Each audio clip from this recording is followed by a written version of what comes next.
اللہ اللہ اللہ اللہ۔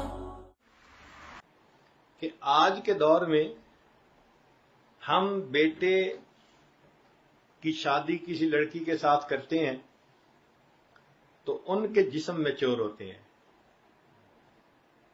خاوند کی عمر 22 سال اور بیوی کی عمر 20 سال، تو جسم تو میچور ہو گئے کیونکہ 20 سال ان کو کھانا ملتا رہا، غذا ملتی رہی، نورشمنٹ ملتی رہی، تو جسم پروان چڑھا، اور ان کی روح، اس کو تو غذا نہیں ملی ہوتی، تو روح کی ڈیولپمنٹ نہیں ہوتی، تو روح کی مثال 3 سال کے بچے کی۔ اس لیے شادی ہوتے ہی آپس میں جھگڑے شروع ہو جاتے ہیں۔ ان جھگڑوں کی بنیاد کیا ہوتی ہے؟ نہ ادھر روح پوری طرح جوان ہے، نہ ادھر روح پوری طرح جوان ہے۔ اچھا ایک مثال سن لیں، آپ ایک کمرے میں 3 سال کی عمر کے 2 بچوں کو ذرا تھوڑی دیر الگ کر دیں، 10 منٹ کے اندر ان کی لڑائی ہو جائے گی۔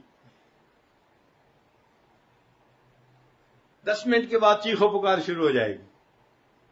کیوں؟ وہ جی بچے تھے، انہوں نے تو لڑنا ہی تھا۔ تو ان جوان العمر میاں بیوی کی مثال بھی اصل میں وہ 3 سال کے بچوں کی ہے۔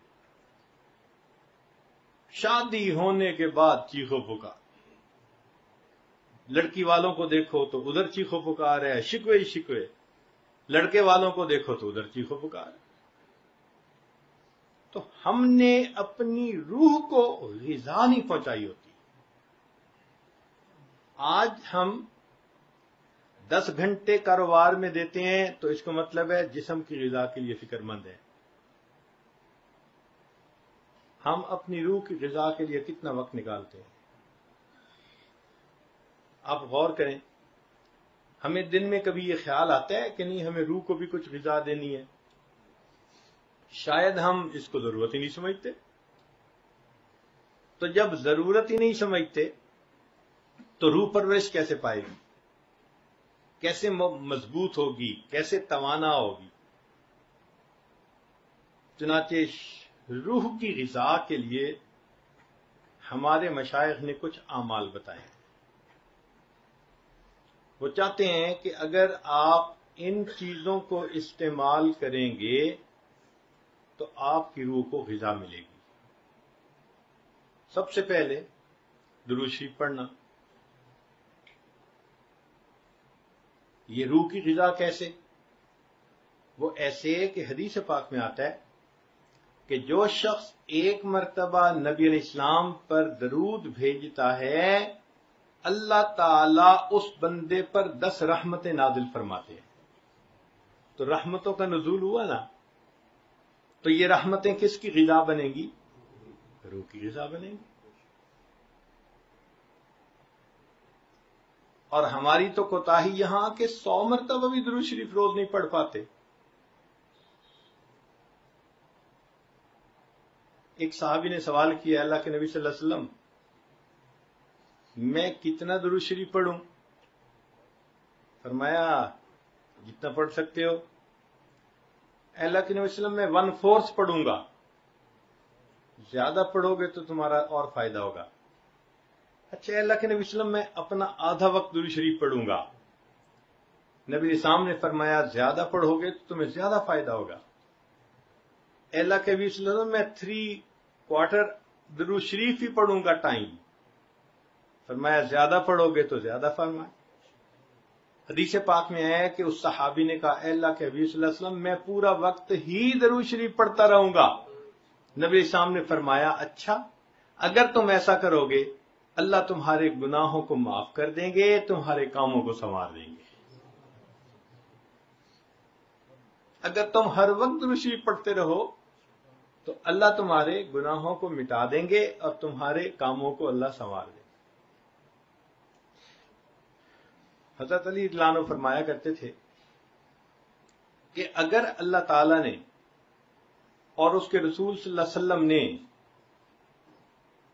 تسبیح، تحمید تکبیر، تحلیل، ان کی فضیلتیں نہ بتائی ہوئی ہوتی تو میں سارا وقت نبی علیہ السلام پر درود شریف بھی پڑھتا رہتا، کیونکہ ان کی بھی فضیلتیں بتائی گئی ہیں. اس لیے لا الہ الا اللہ پڑھنا، سبحان اللہ پڑھنا، الحمدللہ، اللہ اکبر، اس لیے میں ادھر بھی ٹائم دیتا ہوں. اگر وہ اللہ اور اس کے رسول صلی اللہ علیہ وسلم نے فضائل نہ بتائے ہوتے تو میں سارا وقت نبی علیہ السلام پہ درود شریف ہی پڑھتا رہتا. اب یہ درود شریف کا پڑھنا روح کی غذا، اور سند ہے کہ ایک دفعہ پڑھنے پر 10 رحمتوں کا نزول. تو یہی رحمت تو انسان کی روح کی غذا ہے. پھر اس کے بعد تلاوت قرآن پاک. اس کا پروف کیا ہے؟